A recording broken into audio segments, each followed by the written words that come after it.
कहीं बैठने के लिए जगह हो जाए तो अच्छा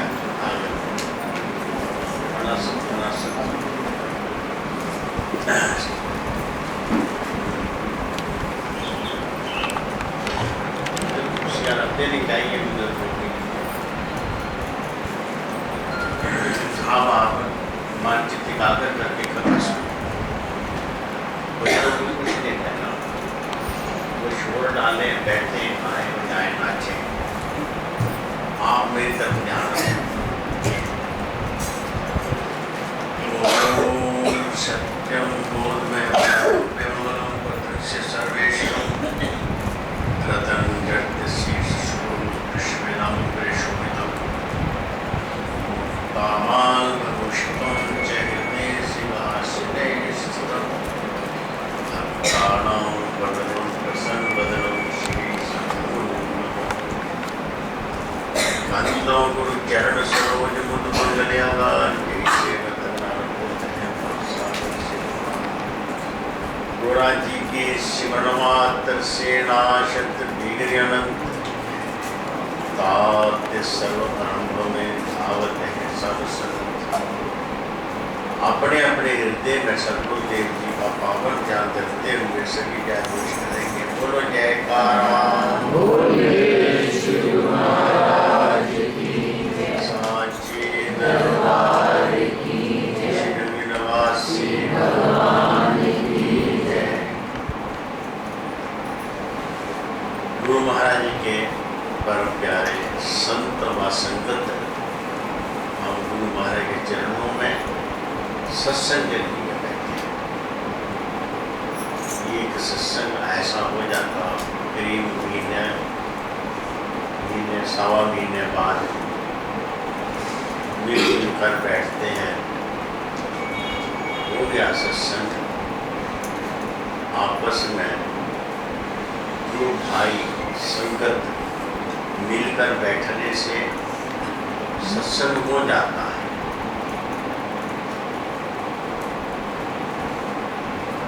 महात्मा बुद्ध ने कहा है, संग के संग, संग के संगत और गुरु की संगत और परमात्मा की संगत, इनके साथ बैठना एक साथ होता है। आप सदगुरु के चरणों में बैठे हैं, आप सदगुरु की संगत में बैठे हैं, आप सत्य आत्म तत्व में लय हैं, एक ही बात है।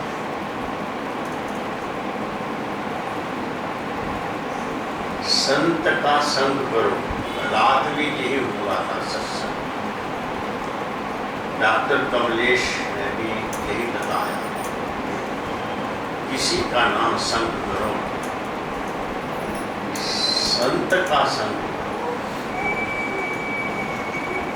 तुलसीदास ने रामायण में भी यही लिखा, क्या लिखा? जो कोई सुधरा, जो कोई बिगड़ा, संग से सुधरा, संग से ही बिगड़ा। जो चोरों की संगत में बैठा चोर हो गया, जो शराबियों के पास बैठा शराबी हो गया, जो बड़ियों के पास बैठा वो तो बहुपुत्र हो गया।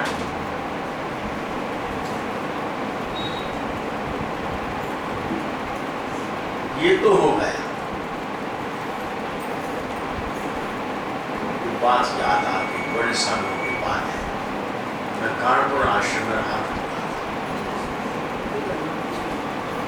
तो हमारे इस मिशन में शुरू में एक प्रथा चली थी। क्या थी? जो महात्मा लोग जो कहते हैं, सिखाते हैं, बड़े बुजुर्गों को, नौजवानों को, वो सिखाना ऐसे है जैसे काली पट्टी पर कुछ लिखना।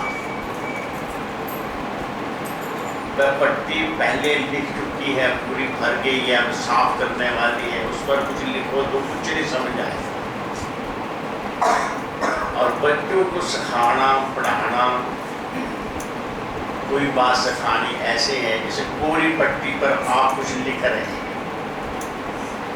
लिख जाता है। स्वामी श्री गुरुशरणानंद जी ने शुरू में एक चला बाल सुधार कार्यक्रम चलता था, शुरू में मंगलवार के दिन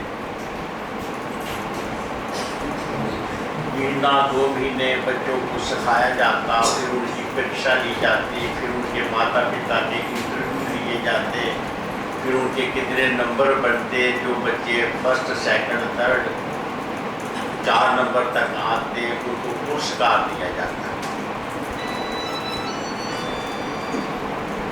बाल सुधार कार्यक्रम।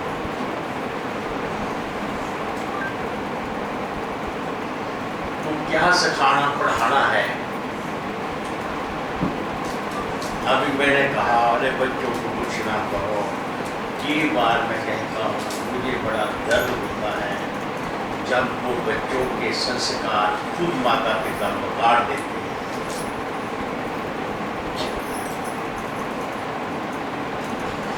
सबके अंदर कोई है जो उसे एडवाइस करता है और उसके बाद वो बैठता है, उठता है, चलता है, फिरता है, खाता है, पीता है, कोई है।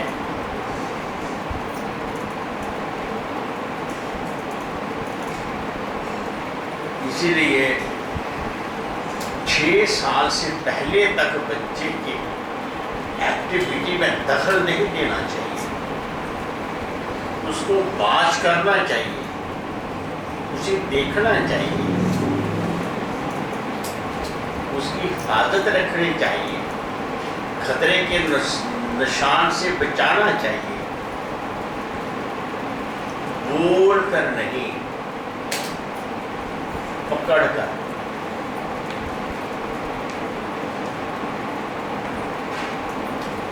बच्चा भगवान होता है, पता किसी को?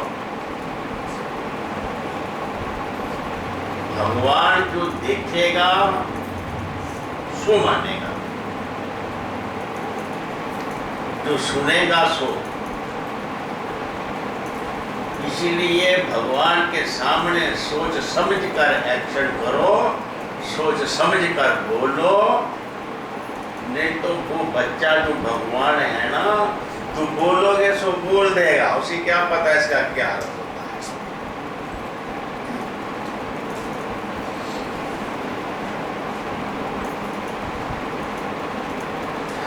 जो उसके सामने करोगे वो कर देगा,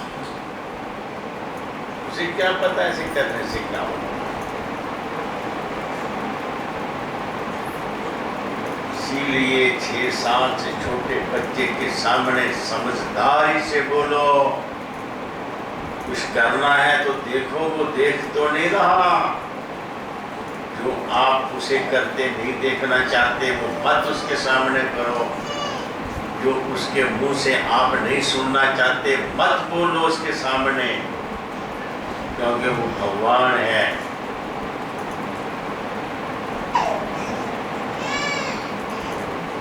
वैसे तो एजुकेशन डिपार्टमेंट ने कि बुलाया कि 6 साल से पहले बच्चे को स्कूल में मत डालो, क्योंकि उसका हार्डवेयर बढ़ रहा है। अभी सॉफ्टवेयर मत के डालोगे उसमें, हार्डवेयर बढ़ने दो। एनर्जी सारी सीखने में लगना चाहिए तो हार्डवेयर नहीं लगेगी। हार्डवेयर हट पैर बढ़ रहे हो भाई।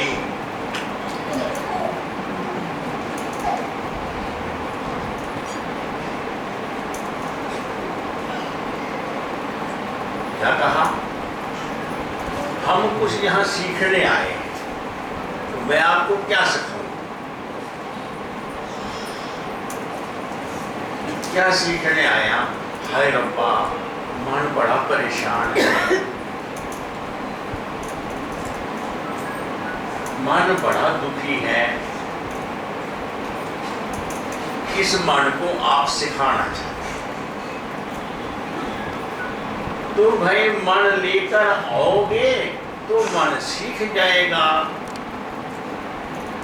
आप मन लेके आए नहीं, बैठे जहां है और मन पता नहीं कहां चला गया।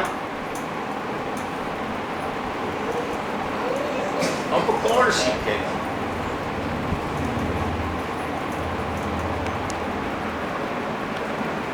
मन लेके बैठो। अब मैं कह रहा था संगत से आदमी सुधरता है, संगत से सुधरता, संग से बिगड़ता, संग से सीखता है। जैसी संगत करेगा वैसा हो जाएगा।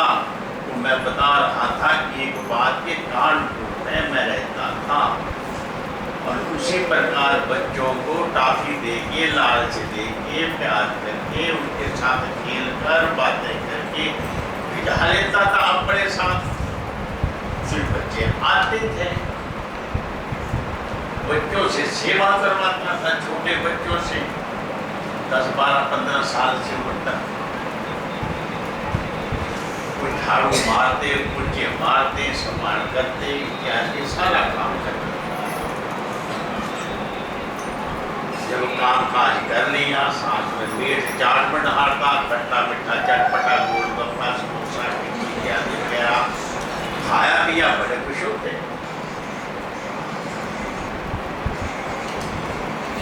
पास में एक घर था, उसमें एक बच्चा मेरे पास आता था, उसको मैं पढ़ाता था। घर में जगह थोड़ी होती थी, मैं यही सोचाया कर, घर में जगह थोड़ी है, यही पढ़ा कर, घर में जगह ही नहीं इतनी है। 5-6 भाई बहन हैं, ये 2 कमरे हैं, कहाँ रहेंगे? आश्रम इतना बड़ा किस लिए बना रखा है? मुझे गालियां मिलनियां शुरू हो गई। अरे थे जाने ना जाया कर बाबा, बोलने कई घर उजाड़ देते, ये मैं तेरी जान नू रोवांगी। खानचंद रिपोर्ट स्पीक करी, विनोद मेरे पास आता।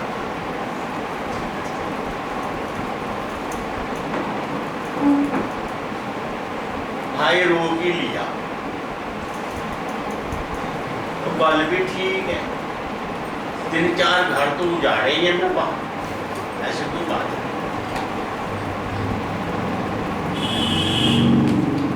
संगत तो जो महात्माओं के संग करता है वो महात्मा बन जाता है। जैसी संगत करो वैसी रंगत चढ़ जाती है। ये तो मैंने बचपन की बात बताई। और बड़े बड़े बंदे जो सत्संग में आते हैं वो सौदागर बन के आते हैं सौदा लेने के लिए। बाबा ये काम कर दे सारा, ये काम कैसे होएगा, वो कैसे होगा, दुकानदारी है, घर की कला कलेश है, बच्चे बड़े होंगे इत्यादि, दुनिया के काम का है। तो वो भी सौदागरी करने आते हैं। ऐसे भले बुरे सब आवे, इच्छा पूर्ण होके जावे। गुरु घर में कभी किसी चीज की नहीं, हर चीज मिलती है, ऐसी कोई बात नहीं। कब तक मांगोगे? नहीं, कुछ करो। मांगने वाले को जो मदद करती तो क्या हुआ? बैठो शाबाश, क्या हुआ? जो मांगने आया उसको आपने सिखा पढ़ा के काम लगा दिया। अब वो सीख गया, पढ़ गया, अपना काम करता है, अपना कमा के खाता है। ज्यादा कृपा क्या हुई? इसीलिए सत्य भी काम लगा देते हैं। इस समय क्या करते हैं, क्या सिखाते हैं? आपके पास एक बहुत कीमती चीज है, सोना चांदी हीरे मोती जवाहरात, कोई भी चीज है दुनिया में सबसे कीमती चीज भगवान ने आपको दे रखी है। वो क्या है? तुम्हारा चित्त। जहां चित्त जाएगा, जहां से लगाओगे वैसे हो जाओगे। चित्त चला गया दुश्मन के पास, याद आ रहा है उसने जो अनीति हमसे की, बेइंसाफी करी, फिर क्या हाल हो रहा है आप? चित्त है ना, जहां लगाया वो रस भर गया तुम्हारे हृदय के। अब बोलो भला, जो चीज अलमारी में बंद करके रखनी है वो जूतों वाली जगह रख दी, क्या होगा? इस चित्त को कहाँ रखना है?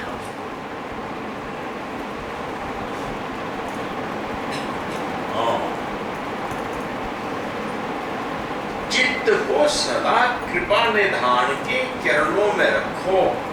वो तुम्हारा इष्ट देव भगवान, गुरुदेव, नगरी निवासी भगवान। चित्त रहे तो वहां रहे, तन रहे तो उसकी सेवा में रहे, छिपा रहे तो उसके गुण गाए, कान सुने तो उसके गुण सुने।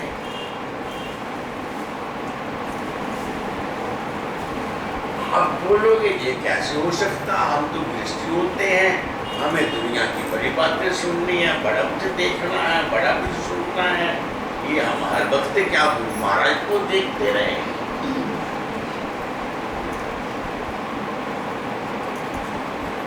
वैसे आप कहते हैं सर्वशक्तिमान, सर्वकला संपन्न, सर्वज्ञ, सर्वत्र कहते हैं उसे, और फिर आप सोचते हैं हमें ये करना, वो करना। क्या जिस फील्ड में आपको कुछ करना है वहां गुरु महाराज नहीं है क्या? हर क्षेत्र में गुरु महाराज जी विराजमान हैं, पर कब? जब संत की संगत होगी, जब वह पहचान बताएंगे, तब वह उन्हें पहचानेंगे। सच पूछो तो ये बर्तन भिन्न भिन्न रंग के हैं, लेकिन सभी बर्तनों में चीज एक ही है। सब में जो एक है, सब में जो एक है, उसको देखने वाला सदा ही जुआ है।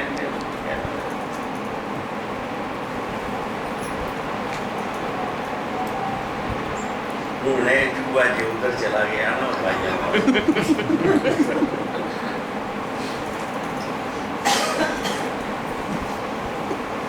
मैं क्या बोल रहा हूं? सतगुरु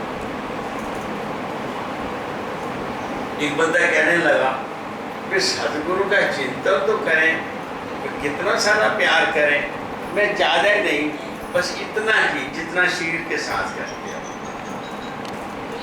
इतना ही ध्यान जितना अपने शरीर का ध्यान करते हो, बस इतना सारा ध्यान। अब अपने शरीर का ध्यान करते हो, इसका जाप जपते हो,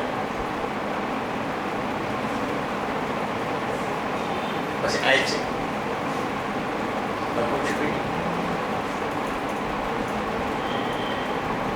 मान, चित्त, बुद्ध, इनसे आगे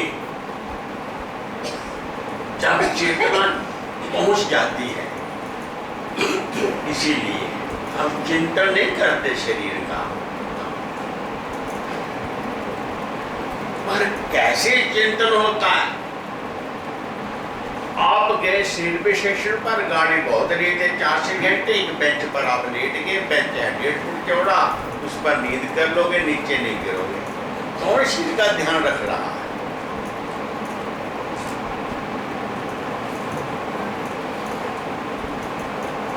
छुआ आ रहा था, क्या कर लेगा बेचारा?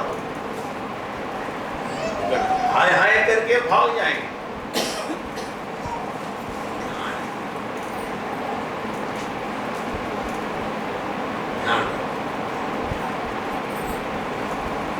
क्या कहा? चित्त का रखो। कौन सी चीज है? चेतना।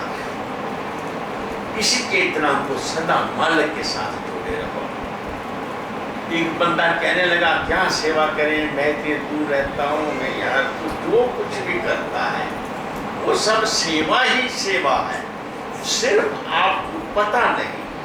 आप जान जाओ जितना आप कमाते हो, आप खाते हो, उतना आप इस्तेमाल करते हो, कितना हिस्सा तुझे मिलता है। ये कि मेरा टब्बर खानदान, माँ बाप है, ये वो रिश्तेदार,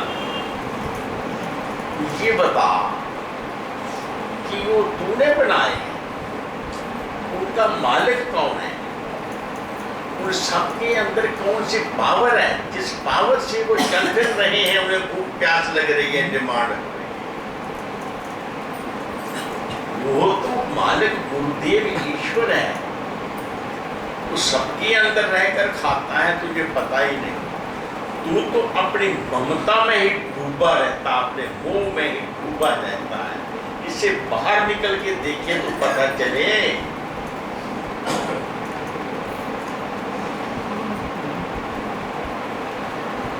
हर बंदा दुनिया में उस परमपिता परमात्मा की सेवा में दिन रात लगा हुआ है, बस पता ही नहीं।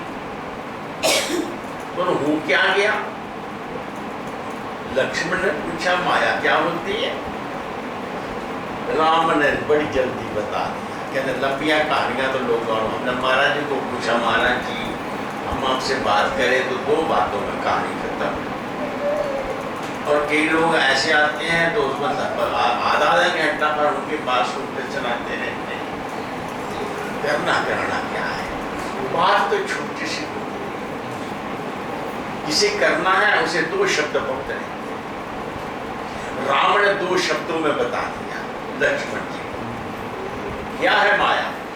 मैं और मोर तोड़ते माया, यही बस कीन सकल निकाया। बस मैं और मेरा तेरा, इस चक्कर में ही रहे से बाहर निकले ही नहीं। ये है माया। सारे ब्रह्मांड को इसने मुट्ठी में बंद कर रखा।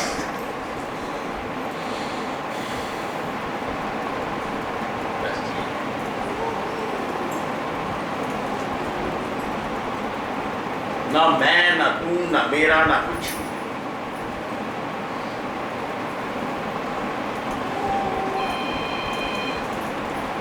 अब बताओ, क्या तुम्हारे बच्चे जो जम्मे पाले बड्डे कितने, क्या तुम्हारी बात मानते हैं? 10 नान बेइज्जती हो जाएगी। तुम्हारे यहाँ घर वाले यहाँ जिन्होंने तुसी ब्याह करके घर ले आए हो, क्या तुहाडे मंडियां ने या मनांदियां तुहाडे कोलों? जल्दी दसो। आपने जिन उम्मीदों को लेकर संसार में सुबह से शाम तक सारी उम्र कर रहे हो, क्या वो सब पूरी होगी? कुछ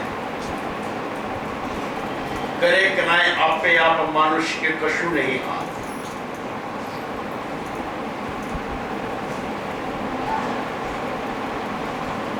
जो होना है वही होना है, आपको जो करना है आपको करना ही पड़ेगा। पर इसमें मैं और मेरा तेरा जी निकल जाए तो बाकी जो बचेगा वही है। घर में विवाह शादी है, बड़े लोग आए घर के अंदर, अब सब चले गए अपने अपने घर में, सब चले गए। बाकी जो रह गए वो कौन है? वो तुम्हारा अपना परिवार। अब हम थके हुए हैं, अब सबसे विरक्त होकर आप सो गए, अब सब भूल गए आपको। घर के मेंबर भूल गए, मम्मी डैडी भूल गए, बच्चे भूल गए, बहू भूल गई, फिर अपना आप भी भूल गए, फिर आप गुम हो गए। अब आप कहाँ हैं? बस इतनी सी बात है। तो मैं और मोर तोड़, जब ये लय हो जाएगा नाम के अंदर और बाकी जो बचेगा सो आप।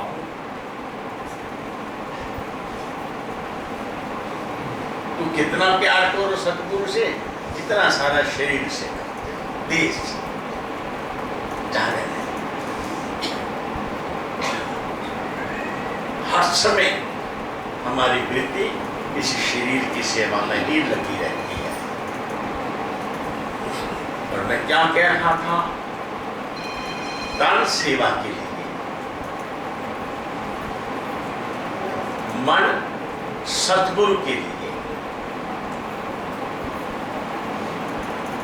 ਤੁਹਾਡਾ ਕਦੇ ਕਿਸੇ ਨਾਲ ਪਿਆਰ ਤਾਂ ਨਹੀਂ ਹੋਇਆ? ਲੱਭ ਹੋਇਆ ਕਿਸੇ ਦਾ ਹੱਥ ਖੜਾ ਕਰੋ, ਨਹੀਂ ਦੱਸੋ। नहीं होया तो फिर आ जाओ मेरे नाल, चलो तपोवन में वहां बैठा दूंगा।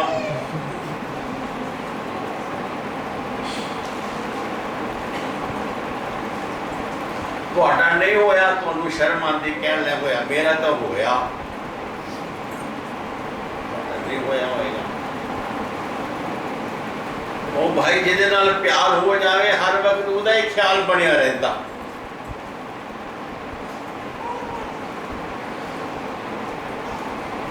गोपियां का प्यार हो गया भगवान कृष्ण नाल। अब वो चलतियां फिरतियां, उठते बैठते, खाते पीते, घर का काम करते, अपने कृष्ण के ध्यान में रहती, जैसे आप गुरु मान के ध्यान में रहते हो।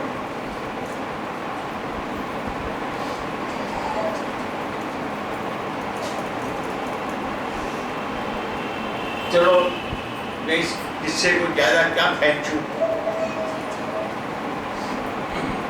हाँ, तो मन है तो सतगुरु से प्यार करने के लिए, शरीर है तो सतगुरु की सेवा करने के लिए, आंख है तो सतगुरु के दर्शन करने के लिए, कान है तो सतगुरु की महिमा सुनने के लिए, पैर है तो सतगुरु की इधर यात्रा करेंगे। अखा वाजों देखना, बिन कन्नों सुनना, जिब्बा वाजों बोलना, बिन हाथों करना, पैरा वाजों चलना, नानक जीव तो मरना कसमें मिलना।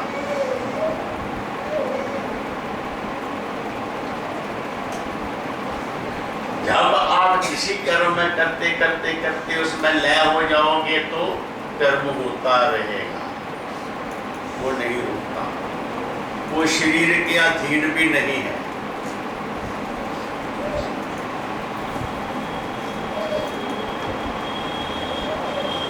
तो ऐसी कोई बात नहीं, सब कुछ है आपके पास, कोई सी चीज की कमी नहीं परमात्मा ने रखी।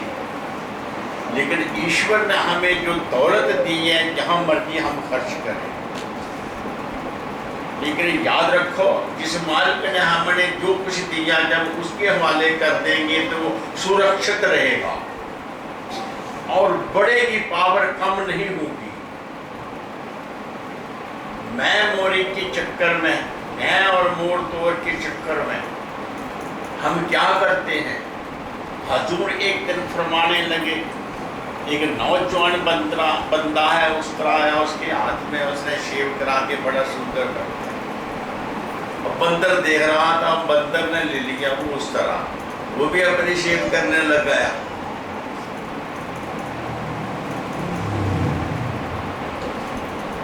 इसी अपने चित्त और चेतना को जो गुरु चरणों में लगाता है वो सुंदर बन जाता है, और जो बंदर की तरह से इस संसार में बरतता है, जो देखता है, फिर क्या हो जाता है? बाबा मैं बड़ा दुखी हूं, मैं सारी उम्र तू भैया सुख के लिए कमाई करी, और जब तुझे गुरु महाराज ने दुनिया में भेजा था तो बहुत ही सुखी था, सब तेरा मुंह चूमते थे, उठा उठा के खटाते से, सबकी नजरें तेरी तरफ घूम जाती थी, कितने कितने तेरे सेवक थे, और धीरे धीरे तू बड़ा हुआ, फिर सुख के लिए तूने बहुत कुछ सीखा, बहुत कुछ कमाया, फिर सुख के लिए तूने शादी करी, सुख के लिए बच्चे पैदा हुए, फिर बड़े हुए, उनकी विवाह शादियां करी। आज बाबा तू कहना मैं दुखी हो गया, सारी उम्र तो सुख तो चप्पा मारता रहा, आज दुखी हो गया, मुझे है बल्ले क्या है?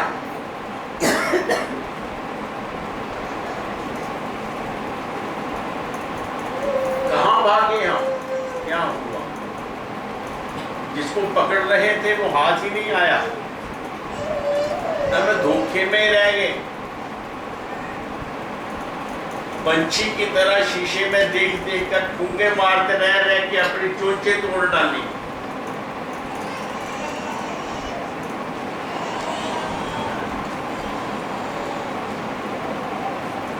कहाँ है वह?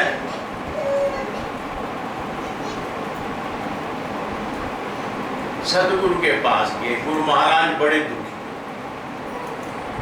गुरुदेव ने क्या कहा? गुरुदेव ने आपको रास्ता बता देता, सुख का रास्ता बता देता। नानक दुखिया सब संसार सोई सुखिया नाम आधार। हम दुखी हैं तो उन्होंने नाम दे दिया।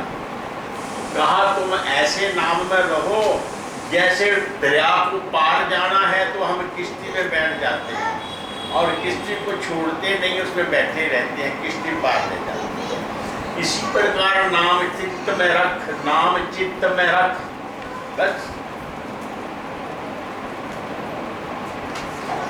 जब चित्त में नाम रहेगा तो चित्त कहाँ जाएगा? बात बढ़िया हो जाएगी। तो कौन सी चेतना? सदा अपने चित्त को नाम में रखो और शरीर को कुछ समझाने की जरूरत नहीं है। सारा सिस्टम बढ़िया बन जाता है। नाम ही चित्त में है तो फिर क्या होगा? सारी मशीनरी सुधर जाएगी। सब बढ़िया। कल पे रामायण पढ़ रहे थे, कहते उसने क्या कि राम ने ते एक हलिया नूं तार दिता, नाम ने कई कुमतियां नूं दा बेड़ा पार ला दिता।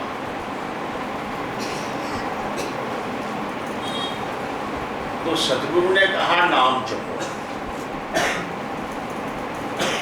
अब बोलो, मैं कईयों को कहता हूँ यार नाम जपने में कोई अड़चन है तो बता दे। कोई अड़चन है भजन करने में? कोई मुसीबत पड़ती है? वो क्यों नहीं होता? ये आप सोचो, हमें नहीं पता। वहां तपोवन बन रहा है, तप क्या होता है? तवे को तपाओ, फिर उस पर फुल्का रखो तो पक जाता है, और ठंडे में फुल्का नहीं पकेगा। जो साधना में तपता है उसी का जीवन सुहावना आनंदमय बनता है। इस मन के कहने से चलो तो स्वाद लो, स्वाद लेंद्या लेंद्या जिंदगी बेस्वादी बनी। और जब हम इस मन का कटाक्ष करके गुरु और रूह की तरफदारी में हो जाते हैं, फिर जो संघर्ष होता है उस तप से जीवन सुधरता है। कामनाओं की लकड़ियों की आग में जो अपने आप को पका लेता है, कामनाओं की लकड़ियां ठगरो लकड़ियां, और लकड़ियों को आग लगाओ, फिर क्या होगा? लकड़ियां रहेंगी, आग बल जाएगी। जब समूह कामनाओं को हम इकट्ठा करके फिर क्या करते हैं? उन गुरु महाराज के चरणों में जोड़ देते हैं। इनके संघर्ष से जो तपश पैदा होती है उससे हमारे कर्म जल जाते हैं। क्रियामान भजन करने से क्या होता है? संचित कर्म खत्म हो जाते हैं। प्रारब्ध तो आपको भोगी गई, क्रियावान कौन करेगा? जिसने अपने नौकर से हमारा नुकसान कराया, उस नुकसान की पूर्ति नौकर करेगा। जब हम सदगुरु के हो गए तो फिर हमारे कर्म क्या हमारे रहे? सदगुरु के।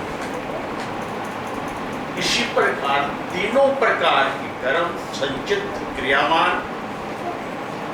और प्रारब्ध,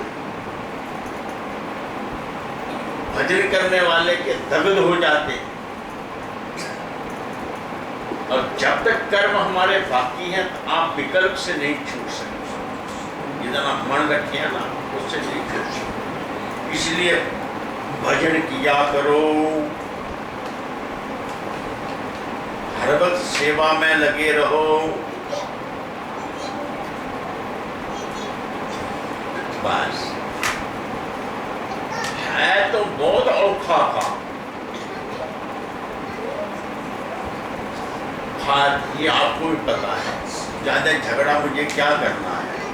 अब मैं आपको एक दो सूचना दे देता हूँ।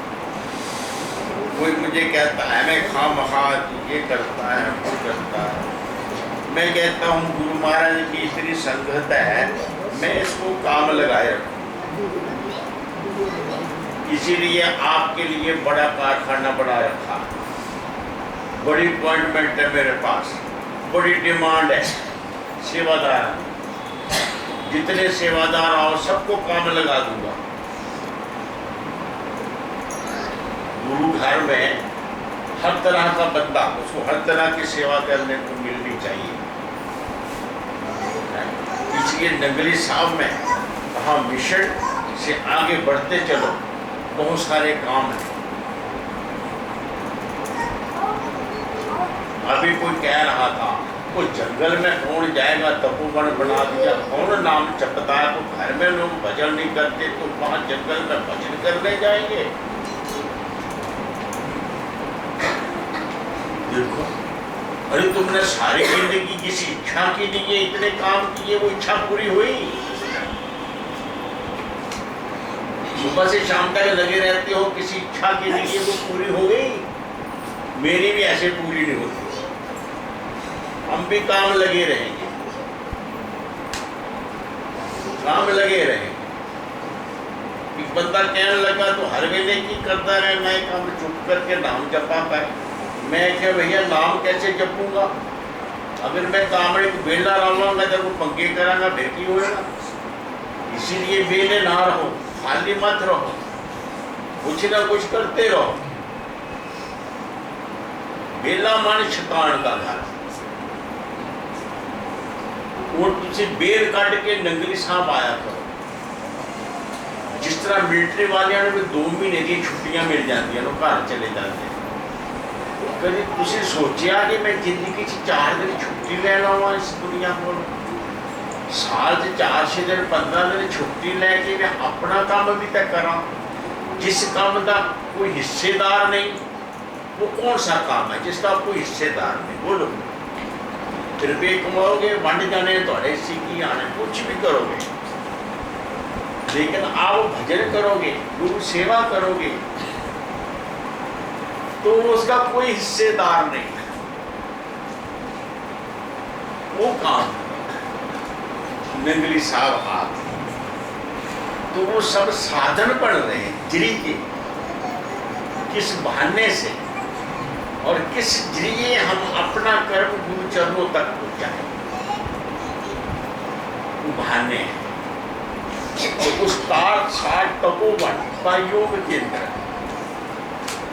वहां जो काम है मुझे कहना नहीं आते, आप सब जाके देख रहे हैं। उसका उद्घाटन है 29 सितंबर को। साल प्रभु का जो प्रोग्राम है अवतरण दिवस का, प्रकाशोत्सव का, वो है 29 को तो उद्घाटन होगा। 30 और 1 अक्टूबर, 29 सितंबर, 30 सितंबर और 1 अक्टूबर, 3 दिन का प्रोग्राम है। 29 को उद्घाटन है उस परिसर का, तो आप लोग वहाँ पहुँचे, अच्छा है। कुछ लोग जो सेवा करना चाहें बच्चे, वो अपने नाम लिखवा दें तो उनकी सेवा में ड्यूटी लगा देंगे। सार कीर्तन से 1 किलोमीटर दूर तक तपोवन तक सारी लाइटिंग होगी, मतलब रोशनी की व्यवस्था रास्ते में, और सिक्योरिटी जगह जगह बंदे खड़े करने, डरे ना कोई। वैसे वहां कन्वेंस रखी जाएगी, वहां से वहां तक आने जाने के लिए सवारी होगी, किराए वाली सवारी नहीं होगी, सेवा में बसें भी होंगी, कारें भी होंगी, रिक्शे भी होंगे। जैसे जैसे साधन से जाओ साधन से आओ। 29 तारीख पूरा दिन सुबह से शाम तक। और प्रोग्राम क्या है? 9 बजे शोभा यात्रा के रूप में वहां तक संगत पहुंचेगी। बने पंडाल में चार प्रभु को और सदगुरु नगर निवासी भगवान को विराजमान करेंगे और फिर वो प्रोग्राम 12:30 बजे तक चलेगा। 12:30 बजे के बाद वहाँ छुट्टी की घंटे, लंगर आके खाओ और 4 बजे तक आराम करो। 4 बजे फिर पहुँच जाओ। 4 बजे से आरती शुरू होने तक। ये जब थोड़ा अंधेरा हो जाएगा फिर light and sound rigid show, यानी आपको दर्शन होंगे ऐसे जैसे सिनेमा देखते हो। आपने देखे होंगे यहाँ पर चाहे धाम में है और दिल्ली में वहाँ गिरोने, वो बड़ा अच्छा लगता है। उसमें गुरुजनों की पुरानी हिस्ट्री भी, गुरु महाराज जी, दादा गुरु महाराज जी, निजातम भगवान, ये तो कुछ बड़े स्केल पर काम है क्योंकि उनकी तस्वीरें हमारे पास नहीं। लेकिन उसके बाद सार भगवान की सारी कैसेटें सीढ़ियाँ हमारे पास हैं। लेकिन वो लगता है हमने पता किया कि ये प्रोग्राम जो पुराने जो महापुरुष हैं वो जैसे जैसे एक्टिविटी उनकी आप स्टोरी में पढ़ते हो वैसी एक्टिविटी बनाने में, फोटो में क्या ना, तो हमने कैसे किया 12 करोड़ का खर्चा है वो भी बन जाएगा यंत्र, जो नंदेड़ साहब में बना हुआ है कि वो यंत्र भी बन सकता है। एक आदमी जैसे बोलता जाता है वैसे वैसे ही तस्वीर बनती जाती है। मेरा कोई पता नहीं, उधर भी जाप मारो, लेकिन फिर भी उसमें जो कुछ भी तुम्हारे पास है वो सब कुछ आप वहाँ देख सकते हो। वाटर स्क्रीन, पानी के पर्दे में, उसका उद्घाटन 29 को ही शाम को 7-8 बजे होगा। घंटा पौना घंटा का प्रोग्राम होता है। उसके लिए बड़ी बड़ी मशीनें लगती हैं। 63 किलोवाट का जनरेटर चाहिए। बत्ती चली गई तो क्या करेंगे? इत्यादि वो भी वहाँ कनेक्शन मिल रहा है। न्यूनतम वाला सेवादार को मैंने बोला तो ऐसे कर जनरेटर लेके लगा दे वहाँ, क्योंकि अगर बत्ती होगी फिर